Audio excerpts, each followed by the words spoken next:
Nuclear waste can fix energy shortages.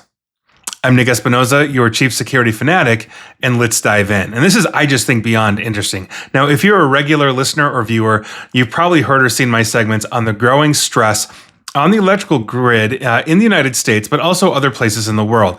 Data centers are rapidly expanding around the globe, including the United States, and are consuming a ton of energy and other resources such as water, land, etc. Many areas are seeing increased costs, and data center owners are looking for untapped areas to essentially build. That's why we're starting to see data centers, in the Great Plains and other places where you normally wouldn't see them, right? This is a long-term crisis in the making. However, there is some new technology that may actually be able to help thwart this issue.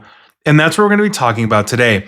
Now, Aman Tripathi of Interesting Engineering had a really interesting write-up on this. And I also went reading after this because I wanted to figure out kind of the pros and cons of essentially this kind of technology. And so this actually just gets incredibly interesting. But here's what's going on.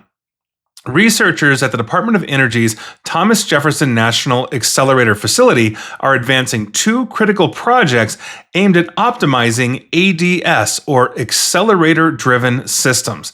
Now, this initiative focuses on a dual-purpose breakthrough. First, generating additional carbon-free electricity from spent nuclear fuel, while simultaneously basically drastically reducing the radioactive lifespan.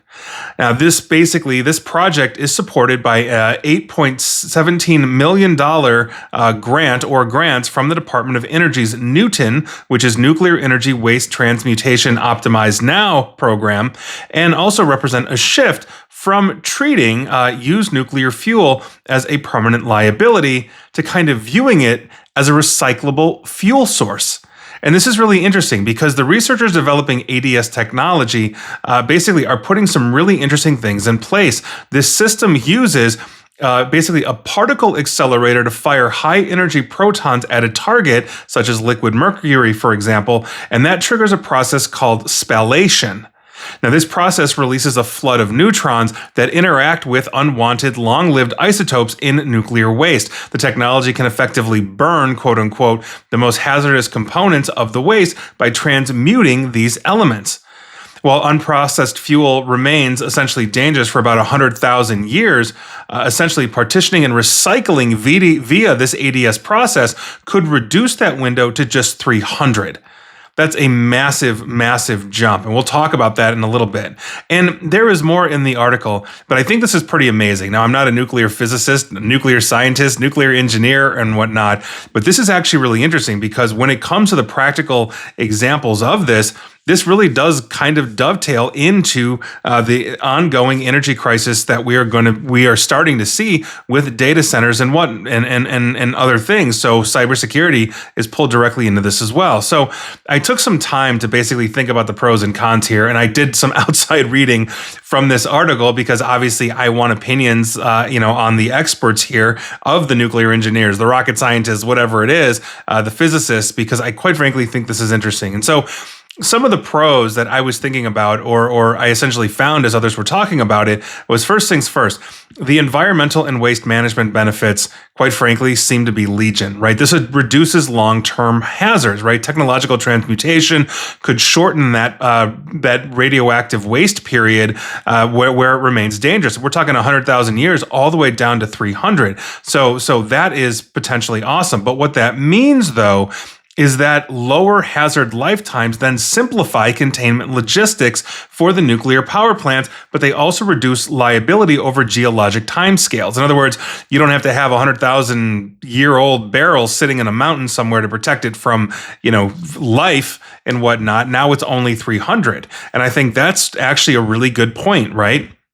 This also reduces the volume of nuclear waste, but also radiotoxicity as well. So if this is successful, much of this nuclear waste could be converted either into usable fuel, aka energy, or just made less hazardous, right? Because it's a byproduct then of the waste, which again is much lower of a lifespan. This improves sustainability And it also reduces the need for deep geological proposal. In other words, we don't have to go 5 miles under the earth, to start dumping this stuff because, again, 300 years versus 100,000. On top of it, it's more energy, basically per unit of fuel, right? Recovering additional fissile material can provide more power from existing reactors, and that is awesome because typically what we are talking about here is extracting more energy from the same uranium. Right? If the uranium now in the waste of the uranium is being reused, that ups the capability of, how much ever uranium is in that reactor, right? So that fits with the goals of closing the nuclear fuel cycle and then improving resource efficiency. Because right now the close of that cycle is we have barrels and barrels of waste and we got to put them somewhere. Well, this changes that game potentially. And so the strategic and energy security is essentially, when we're talking about my ballpark here, because this reduces, one, dependence on uranium mining, right? So recycling spent fuel lessens reliance on freshly mined uranium. And oftentimes that is very hard to get, is very heavily controlled, given that it can be weaponized and all of that. And so there are a lot of geopolitical standards with things like supply chain and supply issues in general when it comes to this, right? Not every country has, this kind of fissile material, and those that do, potentially have geopolitical issues. So I think that's an interesting one. Not to mention, just improving climate and the targets of climate change and all of that, because nuclear is a low carbon baseload energy source from everything I've read, and improved waste outcomes makes nuclear more palatable, basically to things like decarbonization strategies. That was an interesting read for me on another article, just trying to understand essentially, what that looks like, but that has a long-term positive ramification for things like climate change.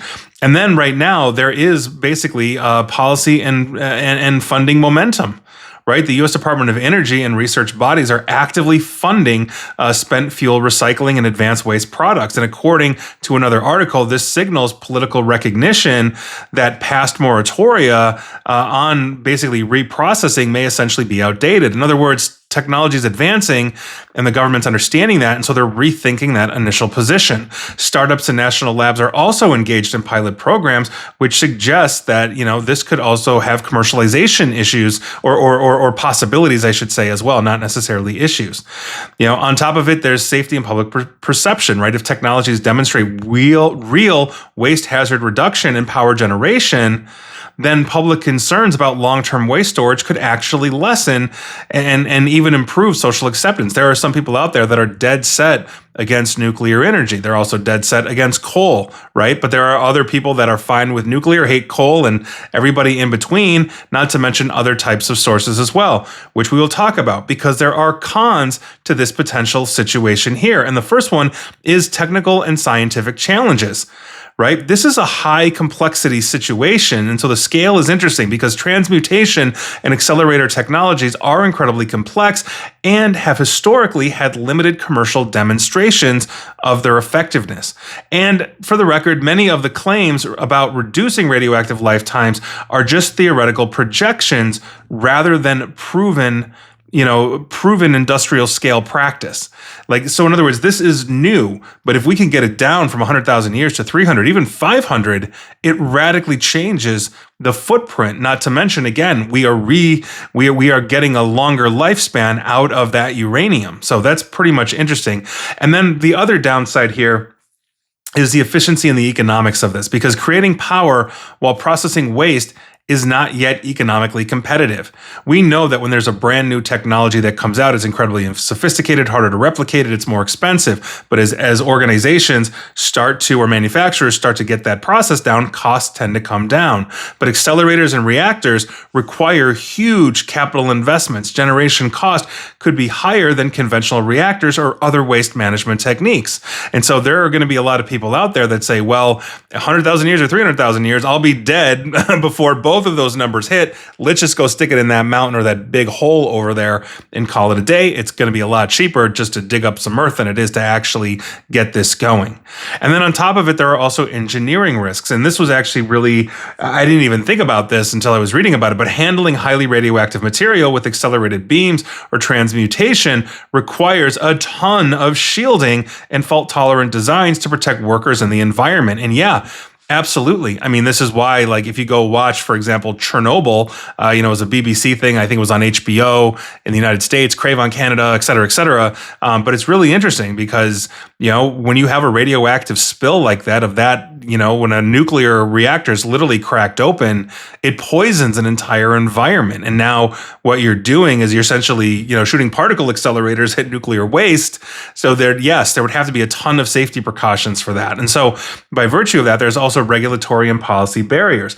Especially in the United States, if you look at the policy history here, and I just did, commercial fuel reprocessing was effectively banned in the 1970s due to the proliferation concerns and is only recently seeing renewed interest. So in other words, we've had a technological gap as we've been developing other technologies and all of that. Something that we really either haven't revisited or thought was closed is now being reopened. And so that means the technology could potentially be behind on this. And on top of it, this legislative legacy means that regulatory frameworks are essentially immature, and they're going to be slow to essentially, get on board with this. Not to mention the current legislature right now in the United States couldn't vote on what to have for lunch, let alone something this complex, sophisticated, and quite frankly, important. On top of it, another negative is basically the licensing and oversight on nuclear anything. New reactor types, such as those necessary to fully integrate this waste to energy cycle, require a ton of certifications through the NRC, or the Nuclear Regulatory Commission, as well. This is not kind of that fly-by-night thing. Now, you may remember I did a segment recently in the last few months or so about looking at sinking small nuclear reactors into the earth to power neighborhoods, data centers, all of that. And there were pros and cons to that technology as well. But these things take time to develop, and you don't want to play fast and loose with what could essentially be another Chernobyl type or 3 Mile type incident, or Fukushima, or any one of these. Right? That's the last thing we need. On top of it, there is actually the opposite side of public perception, and that risk, right? Because nuclear energy still faces a lot of public opposition in many areas around the world, not just the United States, especially where past accidents, weigh very heavily on perception.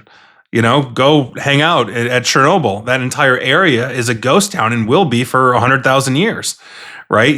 But interestingly enough, 3 out of the 4 reactors are still running the area. So here we are, RBMK reactors. Also, on top of it, communities may resist the local siting of facilities that process or store radioactive materials, regardless of these improved safety measures or metrics and all of that. In other words, you've got all of the stuff. You can prove that you're going to do this in a safe manner, but what happens, right? Because we assume that the RBMK reactor in Chernobyl, or at least the Soviets did, they thought it was fine and safe. So they powered it down for a test that had a whole bunch of safety check failures, and then boom, here we are, right? Fukushima, another massive incident, that deeply affected Japan. So this is a problem.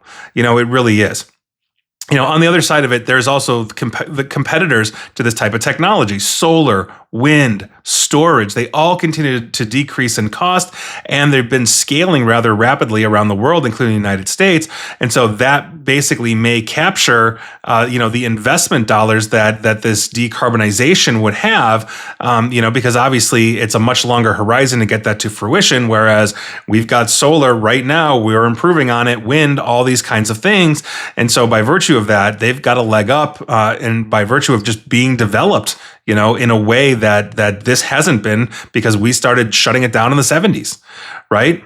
And then there's the economics of fossil fuels in general. In regions where coal and natural gas are relatively inexpensive or just downright cheap, nuclear innovation basically competes against those sources, and you could say, oh, well, coal is, dirty, and it's a contaminant for the world and all of that. But the other side would say, well, yeah, if God forbid the nuclear waste gets out, or the plant has a meltdown, we're in an even worse boat than coal potentially. So we're going to see what happens. But the point is that natural gas and coal are very inexpensive compared to advanced technologies that may in the long run be safer for all of us. So there's a lot of things here, I think, good or bad. This is absolutely interesting, but quite frankly, we have to do something. We have a massive growth in population around the world. We've grown as a species faster in the last 20 years than we have in the last like 5,000. Not 200 years to the last 5,000, as I was reading about that a while ago. But the point here is that we have to do something. And I think looking at all of these technologies and potentially in the long term, generationally, looking at something like this, that if we're using nuclear waste or nuclear fuel, we can be more efficient. We can produce less waste. We can produce less long term waste as well. I think those are all benefits.